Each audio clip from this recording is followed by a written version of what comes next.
राधे राधे। आज हम रमा एकादशी व्रत की कथा सुनेंगे। यह व्रत कार्तिक कृष्ण पक्ष एकादशी को किया जाता है। इस दिन भगवान केशव का संपूर्ण वस्तुओं से पूजन, नैवेद्य तथा आरती कर प्रसाद वितरित करके ब्राह्मणों को खिलाएं तथा दक्षिणा बांटें। जो मनुष्य इस एकादशी के व्रत को करते हैं उसके समस्त ब्रह्म हत्या आदि पाप नष्ट हो जाते हैं अथवा अंत में विष्णु लोक को जाते हैं। कुंती पुत्र बोले, हे जनार्दन, अब आप मुझे कार्तिक माह के कृष्ण पक्षी एकादशी का नाम, उसके गुण तथा कथा सुनाएं और इस उपवास से प्राप्त होने वाले पुण्य भी बतलाएं। जनार्दन बोले, हे कुंती पुत्र, इस कार्तिक माह के कृष्ण पक्ष के एकादशी को रमा एकादशी कहते हैं। यह एकादशी भी समस्त पापों का विनाश करके सुख प्रदान करती है। इसकी कथा निम्न प्रकार से है। बहुत पहले एक राजा जिसका नाम मुचुकुंद था, उसका शासन था। तरुण देव, कुबेर देव तथा विभीषण सहित उसके अन्य मित्र भी थे। वह विष्णु भक्त और सच बोलने वाला था। उसका राज्य अशांति रहित तथा शत्रु रहित था। उसके यहाँ चंद्रभामा नाम की पुत्री का जन्म हुआ। उसका विवाह साभन से हुआ और राजा चंद्रसेन का पुत्र था। एक बार जब वह ससुराल में ही थी तो एकादशी आ गई, परंतु चंद्रभामा अपनी पत्नी की दुर्बलता से चिंतित थी, क्योंकि उसका पति उसकी दुर्बलतावश एकादशी उपवास नहीं कर सकता था।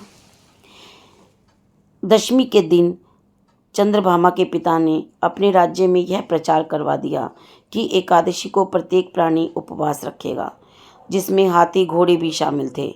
चंद्रभामा का पति भयभीत हो अपनी पत्नी के पास आया और बोला, हे प्रिय, मैं अति भयभीत हूँ, क्योंकि अपनी दुर्बलता के कारण मैं तुम्हारे पिता के आदेश का कैसे पालन करूँगा, क्योंकि उपवास करने से तो मेरी मृत्यु निश्चित है। तब चंद्रभामा बोली, हे स्वामी, आप अन्यत्र नहीं कहीं चले जाएं, ताकि आप भोजन ले सकें। यहाँ पर तो आपको उपवास करना ही पड़ेगा। यह सुनकर दृढ़चित्त हो कर शोभन बोला, हे प्रिय, अब तो मैं अवश्य उपवास करूँगा, परिणाम चाहे जो भी हो। ऐसा सोचकर उसने एकादशी का उपवास किया तो वह क्षुधा प्यास से पीड़ित हो तड़पने लगा।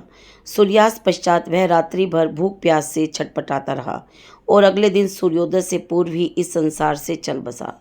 राजा ने उसके मृत शरीर का अंतिम संस्कार भी करवा दिया, परंतु पति की आज्ञानुसार चंद्रभामा अपने पति के साथ सती नहीं हुई, परंतु उसके पिता के घर में रहना उत्तम समझा। रमा उपवास के प्रभाव से शोभन को मंदराचल पहाड़ पर धन संपदा से परिपूर्ण और निष्कंटक एक उत्तम नगर मिला।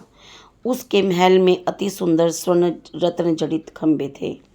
वहाँ पर यह स्वर्ण तथा मणियों के सिंहासन पर सुंदर वस्त्र तथा आभूषण से युक्त बैठा हुआ था। वस्त्राभूषण से लदी अप्सराएं उसकी स्तुति कर रही थी। सिंहासन पर विराजमान शोभन दूसरा इंद्र प्रतीत हो रहा था। मुचुंद कुंद नरेश के राज्य में रहने वाला सोम शर्मा ब्राह्मण जब तीर्थ यात्रा करते हुए उस पर्वत पर घूम रहा था तो उसने शोभन को वहाँ देखा। वह उसके पास गया। शोभन उसको देखकर सिंहासन से उठ खड़ा हुआ और उसके सोम शर्मा से अपने ससुर और पत्नी चंद्रभामा की कुशल क्षेम पूछी।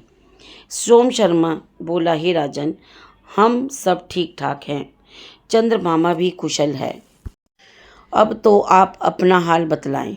मुझे यह बहुत आश्चर्यजनक लग रहा है कि आपकी यह नगरी अति सुंदर है। पहले कभी भी मैंने इसे नहीं देखा है। आप यहाँ किस प्रकार पहुँचे?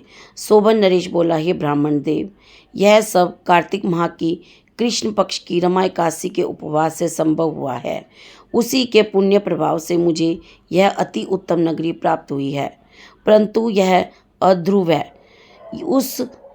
यह सुनकर सोम शर्मा बोला, हे नरेश, यह ध्रुव अथवा अध्रुव क्यों कर होता है, यह आप मुझे समझाएं। इस पर शोभन ने बतलाया कि उसने यह उपवास अनिच्छा से किया था। उस कारण ही यह नगरी मुझे मिली है।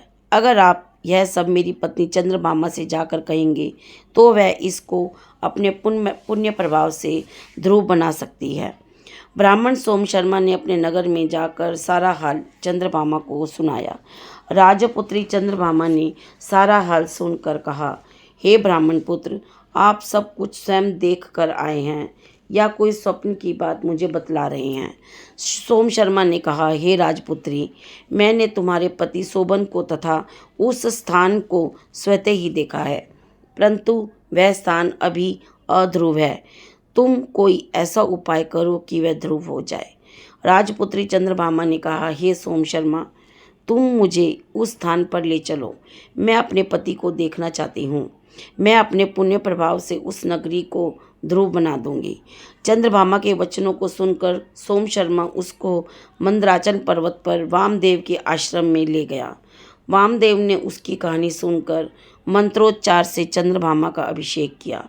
उन मंत्रों तथा उपवास के प्रभाव से वह दिव्य रूप धारण कर अपने पति के पास पहुंच गई। शोभन अपनी भार्या को देखकर अति हर्षित हुआ तथा उसे सिंहासन पर उस अपने बाईं ओर बैठने का स्थान दिया। वह बोली, हे स्वामी, अब आप मेरे पुण्य को सुनिए। पितामह ने मैंने 8 वर्ष की आयु से ही 81 व्रत शुरू कर दिया था। उस समय से ही मैं विधि अनुसार 81 उपवास में लीन हूँ। अब मेरे उन उपवासों के पुण्य प्रभाव से यह नगर ध्रुव हो जाएगा तथा दिव्य कर्मों से महाप्रलय तक अक्षुण्ण बना रहेगा। चंद्रभामा वस्त्राभूषणों से अलंकृत हो और प्रसन्नतापूर्वक अपने पति के साथ उस नगरी में रहने लगी। शोभन भी अति आनंदित हो अपनी स्त्री भार्या के साथ रहने लगा।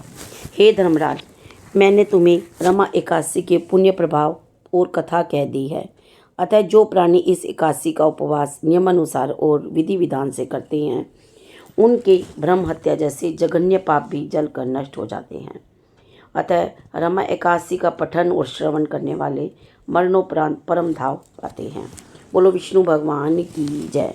अगर आपको कथा अच्छी लगी हो तो लाइक करें, शेयर करें, सब्सक्राइब करें और बेल वाला बटन दबा दें ताकि आपको आगे आने वाली कथा जल्द ही मिल जाए। राधे राधे।